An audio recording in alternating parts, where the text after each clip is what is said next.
Hello, everyone. My name is Maria Cavaller, and I work for EUPATI, the European Patients Academy. I want to welcome you all to this webinar, which is titled Conflicts of Interest, Findings of the IMI Paradigm Project. Welcome, everyone. I want to first let you know that this webinar is being recorded. And I propose that we all stay muted and close our cameras during the presentation by Maria Cavaller. And so this section will then be recorded. And when we open up for the Q&A session, which is not recorded or shared publicly, we then unmute ourselves and put on our cameras and can have a very nice interactive session. Thank you. So I would like to introduce Maria to you.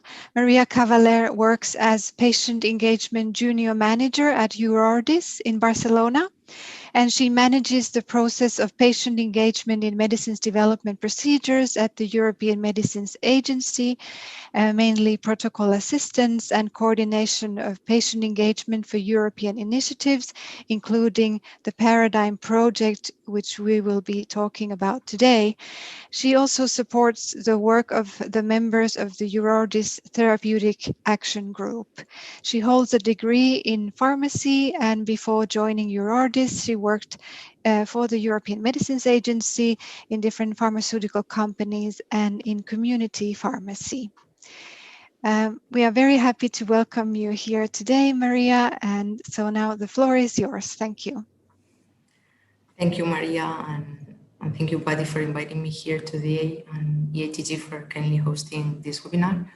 And as Maria Duterte, and there's a lot of Marias here today, but I'll be speaking about conflicts of interest and the findings of the IMI Paradigm Project. And as mentioned, I work for EURODIS, Rare Disease Europe, and I guess some of you might know it's a non-profit alliance of more than 900 rare disease patient organizations from different countries in Europe. And we work all for improve the lives of patients living with rare disease. Our work is based on three main pillars. One is empowering patients through trainings. We also advocate for patients. And I wanted to highlight that patient engagement is one of these three main pillars. And as mentioned, my work is by managing this process of patient engagement at the EMA through protocol assistance and scientific advice, but we bring patients' voice into all the decision-making process. We also engage patients with payers through MOCA, which is our mechanism for access to orphan medicinal products. We engage patients in HTA bodies through UNETA, in community advisory boards with several industries, with healthcare professionals through the European Patients Advocacy Groups for the 24 European reference networks, in research through the EJP Rare Disease, the European Joint Program on Rare Disease, and in digital health. That's an overview that I wanted to show to you. And actually, before we start talking about the IMI and the conflicts of interest, I wanted to, I don't know if you can see, but I wanted to... Yes. Yes. Yeah. Sorry. So, well, I was just mentioning the three main pillars till now of EURODIS and how we engage patients. And I wanted to actually to show this slide because I think it makes really clear where patients are involved. And so we engage them in scientific advice, in the EMA, in MOCA, which is with payers, UNETA, HTA CAPS, with the ERNs through the EPACs, and with the EJP program on rare disease and digital health. And I apologize because I thought I was sharing. I was also presenting to myself. So, and now I would like, before we move into the content, I would like to ask you a question. So I'm sharing this SparkUp link and the code. And now Bojan, I cannot see the chat. So Bojan, if you could share the it's link in the chat. Yeah. Perfect. And now I'll share the question here. 1 second. The technology. So the first question, and I hope you can see it. I'm sharing now. Yes. Yes, so the question is, have you checked the paradigm conflict of interest tool? One option A is yes, option B is no, and option C is what is paradigm. Now we see the right question about paradigm tools. Yes? Okay, yes. Now I'm trying to do this opening. Have you checked the paradigm conflict of interest? Okay, now, yeah. Perfect. I'm sharing the screen so you can, so you see it here. Great. Thank you and apologize for this issue. Okay, so I see no, I see some yes, and I'm happy that for now no one or everyone knows about paradigm. I'll leave like 10 seconds more. And yeah. So most of you, the good part is that everyone knows about paradigm and some of you have checked and some of you don't. So I'll stop now this poll. And yeah, if you cannot access, you can always type your answers via the chat. And now I'll continue my presentation. If we continue with the presentation, so before we start, I wanted to highlight a bit what was Paradigm, and Paradigm was an IMI initiative, an innovative medicines initiative in a multi-stakeholder collaboration, and here you can see all the partners involved.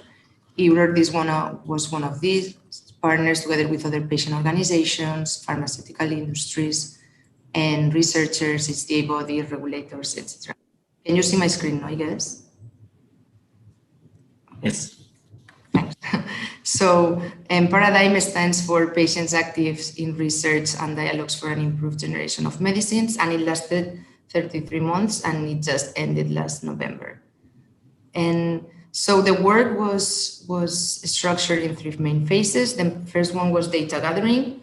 So in this first phase, we identified the needs and what was missing in the patient engagement landscape in order to create tools to fill in these gaps. And now we are today in the communication and dissemination and publication of these tools. One of the tools that we created, and the one that I'll be presenting today, it's the raising awareness on managing competing interests in a multi-stakeholder environment. So as you can see, we developed several tools within the project, and they are organized in different blocks. One is if you are planning patient engagement, if you conduct patient engagement, or if you report and evaluate patient engagement. So before I start with the tools, I wanted to, and now it's the second question on SparkUp, and I hope that now will work. And so if you could answer the second question that I will share again.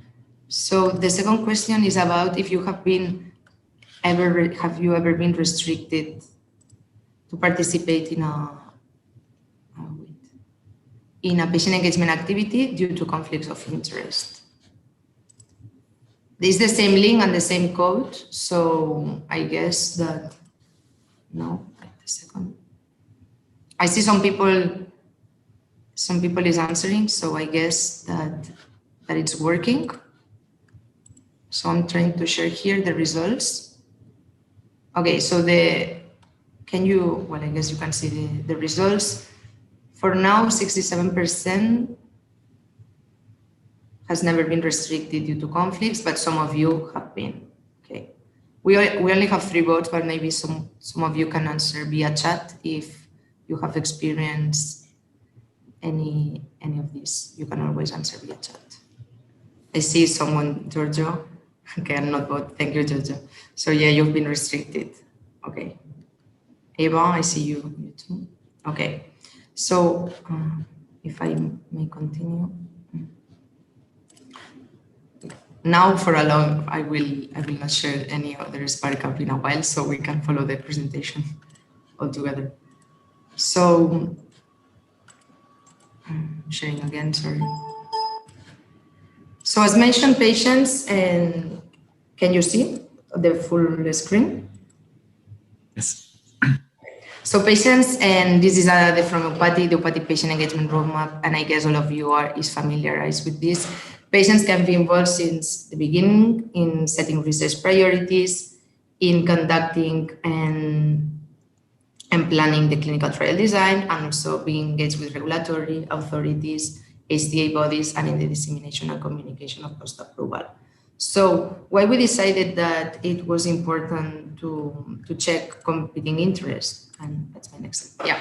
So patients, as mentioned, are nowadays at the center of medicine research and development, and therefore they are increasingly involved as experts in different activities that may interact with different stakeholders over the time. So depending on the activity and the previous interactions that you might have in the past, this will influence your future interactions with other stakeholders that can be restricted or not depending on your previous ones. So therefore, we consider that it's important to identify early these potential competing interests in order to manage them effectively. And that was our main finding after this gap analysis that I explained in phase 1 of Paradigm. So we identified that managing competing interests was of most importance when planning, conducting, and considering patient engagement activities. And that's why we created a set of tools. We created 4 different tools in order to help and to manage this. And the main objectives were basically to raise awareness among all the stakeholders involved in patient engagement of the potential consequences that engaging patients has in the process for patients, and also to highlight how each stakeholder could better prospectively manage this. And we give some suggestions and risk mitigation strategies to minimize these potential conflicts of interest. All these tools were co-created in a multi-stakeholder environment. So in the group, we had patient advocates, colleagues from pharmaceutical industry, academics, regulators, HTA, so that everyone was in agreement on what was defined.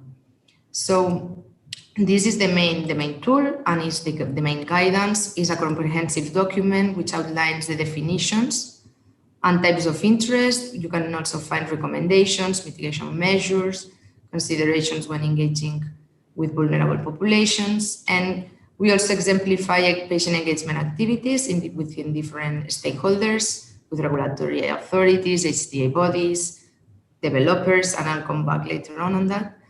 And also the levels of restriction depending on the interest declared. So this is the annex of the main guidance. And before we go more in deep, and I've been talking about competing interest, conflict of interest, so I wanted to describe a bit, and with this example, which shows a situation commonly faced by patients engaging in medicines development. So patients, as mentioned, can be involved in different activities and with more than one stakeholder simultaneously or also over the time. So in this example, shows how different interests can come into competition, and who is the ultimately and engaging stakeholder being the one who defines what constitutes a conflict for a particular process or activity. So here we exemplified with a patient we can call Mark. So patient Mark is invited by company A, in this case to develop multiple sclerosis patient-reported outcomes.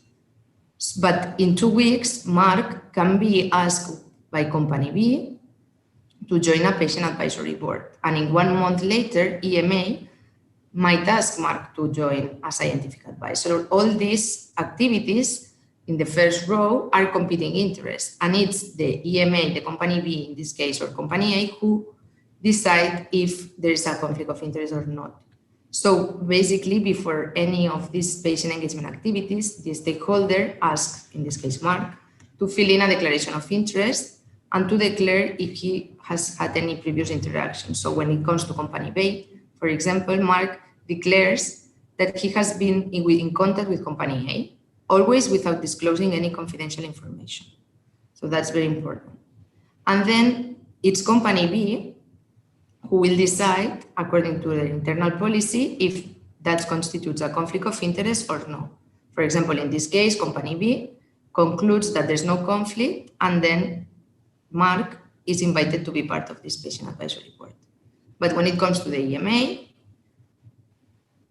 asks Mark, in this case, to fill in their declaration of interest, and according to their policy, the EMA in this case they concludes that Mark has a current direct interest with company A and then cannot be involved in the activity. I wanted here, and that's the main message here, is that the engaging stakeholder is the one who will assess this declaration of interest, and according to their internal rules and depending on the activity for what you are invited, your involvement might be or not restricted. That's the main message here. And here later we can discuss. So I've been talking about a declaration of interest. So here I wanted to show what's a declaration of interest. And usually these forms are required by the engaging stakeholder to fill in before the activity starts. So it depends on the activity and on the stakeholder, but you are usually asked to provide your employment or affiliations, your current or past financial interest, and if you've been involved in an advisory board for a pharmaceutical company or another organization, also including non-profit organizations. Always you have to declare in a time frame, usually it's 3 years, but it also depends on the engaging stakeholder. So what I faced during these past years working with patients is that sometimes when patients needs to fill in these forms, they cannot recall all this information, and therefore they cannot complete the form accurately. So for this reason, in Paradigm, we created the tool of the log of activities, and with the aim to facilitate this process and also to ensure that patients complete the declaration of interest form accurately. So we thought that this would help patients to track their involvement in a systematic manner when engaging with one or more stakeholders. So patients, when they are asked to fill in this form, they will go to this log of activities and check which activities needs to be declared depending on what is being asked by this engaging stakeholder. So here you can see in the right side of the slide that we create a template, including part of the information that we think that should be tracked. And for example, here we have included the date of the meeting, how many time did you spend, if it was reimbursed or not, the type of activity. So here are our what we decided to include, but just wanted to highlight that this is an example, and each of the patients or patient organizations can adapt it according to their needs. That's a general template. And also we thought that it will be also useful for patient organizations, not only for individual patients, because patient organizations can use this log to keep track of the record of the activities in which the organization has been engaged. And also this might help to complete their annual activity report and to disclose the funding associated with a particular activity or project, and also for transparency purposes. We also consider that this tool would help patient organizations to identify patients experts that could match with the requirement of a certain activity. So for example, if you work for an umbrella patient organization, or if you are part of a patient organization and you are asked to identify a patient to participate, for example, in a scientific advice or in an HTA activity, you could check this log of activities of your patient organization and see who is available and free from conflict and would match with the requirements of the activity. So we thought that would be useful for patient organizations too. And so having an updated log of activities, the aim is to have this template updated. So every time that you engage with the stakeholder, you go back and you fill it. And we thought that this would save time of patients and make this process less tedious. But here, and always you have to be reminded to be transparent and to disclose, but always compliant with any signed agreements that you have signed and with any previous engaging stakeholder. So here we developed some tables that could help you to fill in the types of activities that you are invited to. And for example, here are all the activities that patients are involved at the EMA, and we have organized those between the different phases of medicine's life cycle. So for example, in pre-submission, patients can be involved at the EMA in a scientific advice or protocol assistance, parallel consultations with HTA bodies, etc. So here you have all the types of activities where patients are invited to be part. And also, if this requires a declaration of interest or not, we usually, all EMA usually always ask for a declaration of interest. And also, according to their policy, and on the right side, you will see that how they organize and how they define if a conflict is a direct types of interest. If it's direct, meaning that it's the most restricted one, so your participation can be totally fully restricted or partially, depending on the activity. So usually a direct interest, it's being employed by a pharmaceutical company, consultancy, and this is very important, consultancy regardless financial compensation. Sometimes here patients, they don't feel that they have been consulted by a pharmaceutical company because they haven't been paid. And also because sometimes they only speak, and this is a common situation where I listen patients telling me, no, because I was just explaining about my disease and raising awareness. This following EMA policy is consultancy, and this might restrict your involvement in the activity. That's the most restricted ones. And scientific advice, for example, and protocol assistance are the procedures that are more restricted. For example, you can have some conflicts and being invited at the EMA, because, for example, scientific advice groups, SAGs, are less restrictive. What I mean is that not always it's applied the most level of restriction. It depends on the activity. So every time that you will be invited for an activity, you will be assessed according to the policy and the activity. Hope I make this clear, but also we can have questions in later on. We did the same for HTA. So we have developed a table with all the activities where patients can contribute in HTA. So for example, open calls, one-to-one conversations, group discussions, and what is needed. So usually the HTA bodies also ask you to fill in this declaration of interest and confidentiality undertaking. And after that, they assess your declaration of interest against their internal policy. And they, for example, they define types of interest with major and minor. So major is also employed by a medicine developer, consultancy, same as the EMA, regardless of financial compensation, being in a strategic advisory role, etc. You can have a deeper look in the documents because it's all there really well explained. And then you can also see the levels of restrictions in EUNETA. For example, and there's no involvement if you have been part of and you declare this. We have developed the same for developers and the different activities that you may participate when engaging with medicines developers. You can be part on a patient advisory board, on a community advisory board, in a focus group, interviews, etc.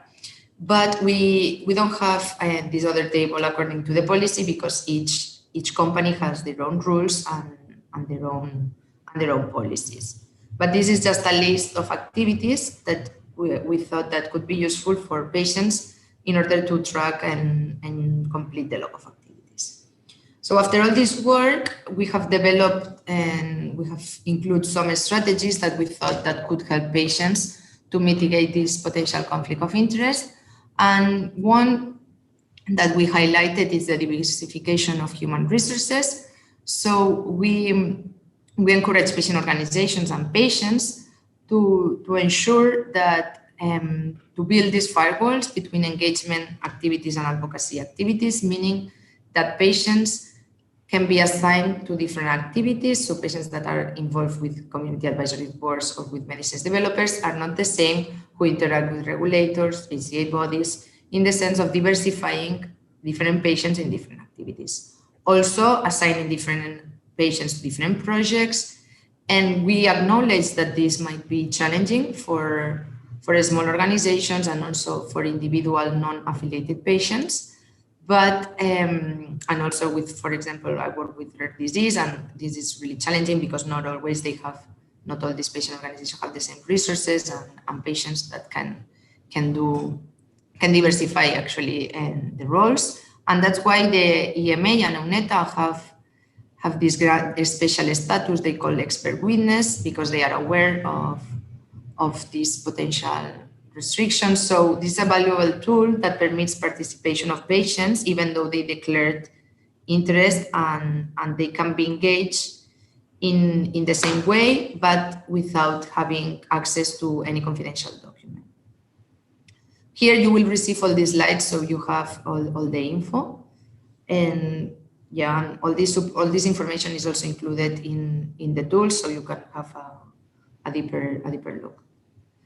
We have developed another tool, and that's the short guidance, which helps to clarify basic concepts, and also includes the stakeholder-specific considerations and recommendations on conflict of interest. And you see here, for example, we have some tailored messages for each stakeholder group. So for medicines developers, we encourage them to inform patients about the potential consequences. So before you are engaged in the activity, we encourage medicines developers to inform patients that might have a potential restrictions on future activities with other stakeholders.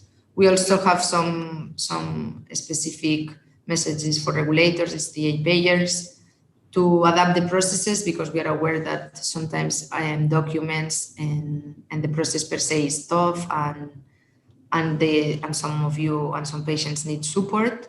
So we as regulators a bit to adapt more the processes and other messages that you can check. But for patients, and we recommend to have these records, the log of activities as accurate as possible and up to date, and not also to be proactive and ask the engaging stakeholder about the potential consequences of the activity that you are about to be engaged.